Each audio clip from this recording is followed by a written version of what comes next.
You know, in the long, brutal history of conquest, very few were as consequential as this one. The story of how the Roman Republic swallowed the Hellenistic world whole, the great Greek-speaking kingdoms forged from Alexander the Great's empire. Well, it's not just a tale of battles. It's the story of a civilization being unmade, a giant falling not to a single mighty blow, but to 1,000 perfectly calculated cuts. And you know how it started? Not with a grand declaration of war, not with legions marching across the border. No, it began quietly. It began with a promise of order, an offer of friendship that was, in truth, the first turn of the key in a lock from which Greece would never, ever escape.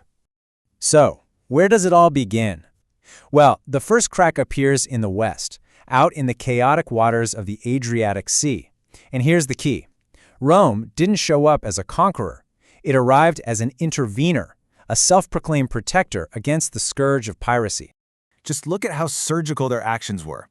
In 230 BC, they send diplomats to the Illyrian queen Tuta. When their demands are refused, they don't just punish her, they utterly crush her forces. And by 228 BC, they've established a permanent presence. Then, just a few years later, when their own ally Demetrius steps out of line, they make an even quicker example of him. This was never just about pirates. Oh no. This was about sending a message. And this right here reveals the true nature of Roman power. See, they didn't leave behind armies or fortresses, just their amicitia, their friendship. But this was no partnership of equals. To be a friend of Rome was to be a client, forever down to the Republic's will. It was the very first thread in a web that would soon envelop all of Greece. So, with a foothold now established, Rome's gaze turns eastward, and what it sees there is the glare of the last great Hellenistic successor kingdom, Macedon. The era of quiet intervention was officially over. A collision of titans was now absolutely inevitable. At the very heart of this brewing storm was this man, Philip V, the proud and incredibly ambitious king of Macedon. You have to understand, he was a descendant of Alexander's generals, the ruler of a powerful kingdom. And he saw these upstarts from the west not as potential friends, but as a mortal threat to his dominance over the entire Greek world. But Philip, he made a critical, catastrophic error in judgment. After Hannibal handed Rome one of its worst defeats ever at Cannae, Philip saw an opportunity.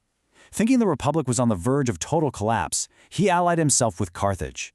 He fundamentally underestimated the Romans' iron will to fight no matter the cost, even on two fronts. And with that single decision, he put Macedon on a collision course with the full eventual might of Rome. And Rome's answer to Philip? It was this man, Titus Quinctius Flamininus. He was a brilliant general, for sure, but his real genius was his understanding of the Greek mind. He was a Philhellene, a lover of Greek culture.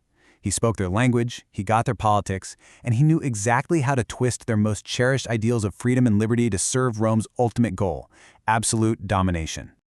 Okay, so the players are on the board. The conflict now moves from the political arena to the battlefield. And here, two of the most legendary military systems in history would finally clash: the Macedonian phalanx and the Roman legion. And the contrast between them is it's stark. On one side, you've got the phalanx, a bristling wall of 18-foot pikes. Head on, it was like a human steamroller, seemingly unbreakable. But on the other side, you have the Roman legion. Its strength wasn't in one massive punch, but in its flexibility. It was organized into smaller, adaptable units called maniples, armed with that short, deadly gladius. It could move, it could pivot, and it could exploit any weakness it saw. And right there, that was the fatal flaw. The phalanx was a mighty hammer, but it can only strike forward. Its rigidity was its greatest strength, and as it turned out, its ultimate undoing. Rome was about to prove that a flexible blade is far deadlier than a rigid spear. The decisive moment came at Cynoscephalae, and at first it looked like a victory for Philip. His phalanx charged downhill, absolutely shattering the Roman left. But as they advanced over the uneven, hilly ground, small gaps started to open up in their perfect formation, and that was all the Romans needed. An unnamed Roman tribune, acting completely on his own initiative, pulls 20 maniples out of the fight, wheels them around, and slams into the undefended rear of the victorious Macedonian phalanx. The unbreakable formation just disintegrated. The final military blow, the knockout punch, came years later at the Battle of Pydna. Look at that number, 20,000. That's the number of Macedonian soldiers who fell that day. It wasn't just a defeat, it was an annihilation. The Antigonid dynasty, which had ruled Macedon for centuries, was broken forever. The phalanx was now a relic of a bygone age, and the legion reigned supreme. But here's the thing. With Macedon shattered, Rome didn't just install its own governors and march home. The military victory was just the opening act. Rome's true conquest of Greece would be achieved not with swords, but with whispers, with treaties, and with betrayals.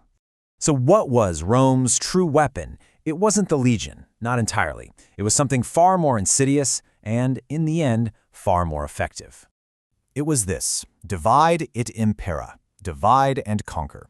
The Romans were absolute masters of political manipulation.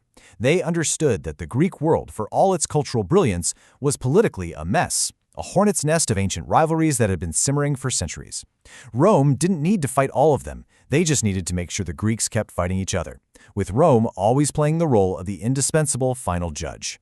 This table shows you exactly how this strategy worked. When Flamininus liberated the Greeks from Macedon, he wasn't creating free states, he was creating dependent clients. They supported the Aetolian League against Macedon, letting both sides bleed each other dry. Then, they turned around and supported the Achaean League against Sparta, making sure the Peloponnese could never unite against them. They expertly used smaller powers like Pergamum and Rhodes to do their dirty work, keeping the larger kingdoms in check. Every single move was designed to leave Greece fractured, weak, and totally dependent on Rome. So, decades of this slow, methodical dismantling go by. The Greek states, bled dry by constant infighting and completely overshadowed by Roman power, finally attempted one last, desperate resistance. It would be their undoing. The year is 1460 BC, and for Greece, this is the year the world ended. After crushing the last gasp of Greek resistance, Rome decided to make an example that would echo through history. They chose the ancient, wealthy, beautiful city of Corinth. And it wasn't just defeated, it was annihilated. Every man was put to the sword. Every woman and child was sold into slavery. The city was looted bare and then burned to the ground. The message could not have been clearer.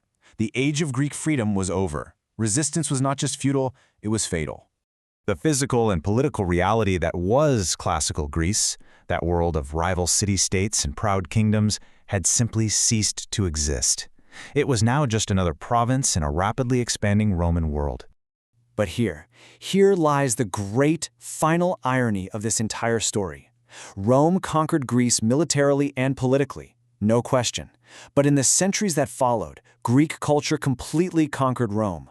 Roman elites learned Greek as their second language. Their art, their architecture, their philosophy, their literature, all of it was built on Greek foundations. In a very real sense, the conquered had captured their captors.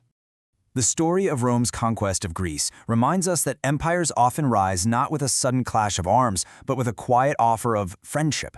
They're built piece by piece, through strategy and deceit, just as much as by force. And their legacies are always complex, creating a world where the lines between victor and vanquished begin to blur, leaving an echo that shapes history for millennia to come.